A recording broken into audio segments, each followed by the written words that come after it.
may ada ko Pwede? hindi. Okay. I just want to talk. I don't want to speak English. I just want only. Why? Okay, ngayon i-testimony ko lang sana. Doon sa testimony ko lang doon sa narinig ko kay Kibuloy. Sabi niya kasi sabi ko sa naman ni brother sa doon. Na sa tingin pa ni Sa'yo, Buloy. 10 Ano yun? Buloy. Brother, nagbubuloy ako. So sabi niya, siya yung binigyan ng authority ng Ama na itayo dito sa lupa yung sinasabi yung time. So naganap na yung time ngayon, yung time sa kanyang panahon. At binigyan siya ng in-appoint siya sa kanyang Jerusalem na tinatawag. Now, may sinasabi kasi siyang serpent head. Yung sinasabi niyang serpent head, na once again, doon sa kanilang kapamahalan, sa kingdom, doon sa kanya. Ibig sabihin, yung mga tao yun, lumalabas sa kanilang pagkatao, yung tinatawag na serpent head. So, yun yung sinasabi niya. Those against yung kapamahalan ni Kabuloy ba yun? Na yung, okay. Yung, laganap lahat ang, serpent. Matatanggal lang daw yung serpent kapag pumasok sa kanyang kingdom. So, kailangan talaga siya pahiran ng appointed. Hindi siya daw yung Yung narinig ko naman sa Iglesia ni Cristo.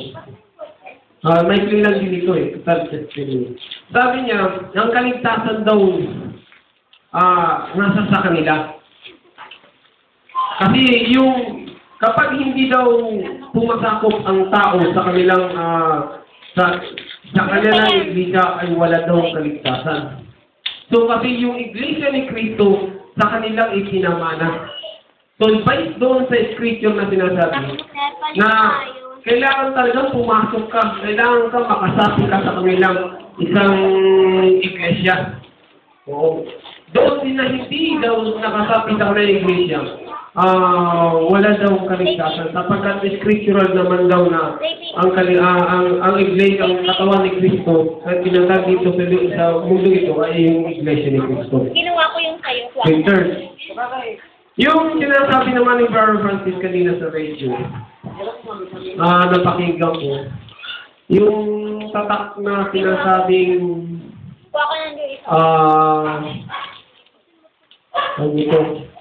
yung tatak na nakatatak ng 666 na sinasabi, once daw naganap yung new world, sabi niya, at nakipag-unify daw tayo doon sa ginawang batas na yun, tayo daw ay natatakan. Natatakan tayo ng tatak ng 666, na gano'n na sinasabi. So, doon lang makikita yung identity ng isang may tatak kapag nakipag-unify sila sa pinapalabas ngayon ng order ng Amerika.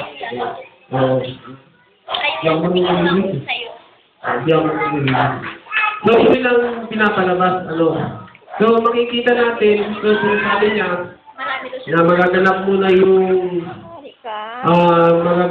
yung rapture sa mga bride, sa time ng gender ngayon, after papasok na yun yung pagkatapos niya, yung time of Uju. So, doon lang magaganap yung patakal before the coming of Christ.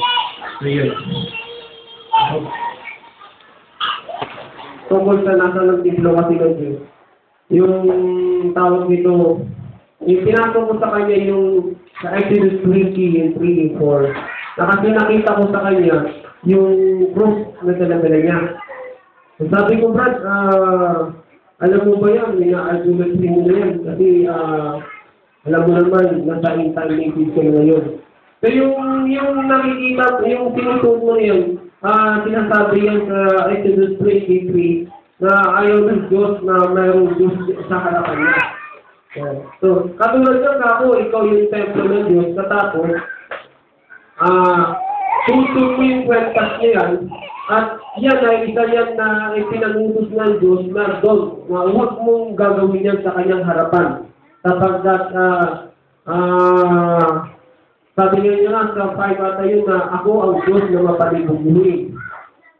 Ayaw niya yung larawan, maging sa langit, sa lupa, sa ibabaw ng tubig, o sa tubig, maging sa ilalim ng tubig, ayaw niya na may tawangin na gano'n. Sabi ko, isa yan sa commandment ng Diyos, na kung papaano, na ang Diyos na linibubo na sintak-lintas na dalawa yan. Sabi niya sa akin, very pretty, mukhang hindi tama ka yan. Okay. Sabi niya sa akin, papaano yan? Hindi ko naman ito sinudyo, sinusunod ko lang itong buwenta itong krus na ito. Kasi ito yung sinasamba. Papaano yan? Kung may problem din ng mukha ng tao, hindi sinudyo yan. So, natigil ako doon kasi mayroon akong damit na nakadesign dito na parang dragon. Yari ka? So, sabi ko, oo nga, ano ako na. Pero ibig sabihin, ginudyos mo rin yan kasi yung suot mong damit ay may image ng dragon. Sabi niya sa 10 Commandments, sabi sa Exodus 3, na huwag kang gagawa ng larawan sa harapan ko. So sabi ko, parang ako tinamaan doon sa tanong ko kasi mayroon akong damit ng dragon. Nag-symbolize niya na siyempre sa 10 Commandments of God na ayaw na mayroong larawan sa harapan. So, yun ang sharing sharing namin. Sabi niya nga sa akin, ating share ngayong gabi. Itatanong niya kung isa yung hindi naman siguro masama kung magpintas. Magsuot ng pintas ng krus. At hindi ko naman ito ginudyos. Ipinaniwala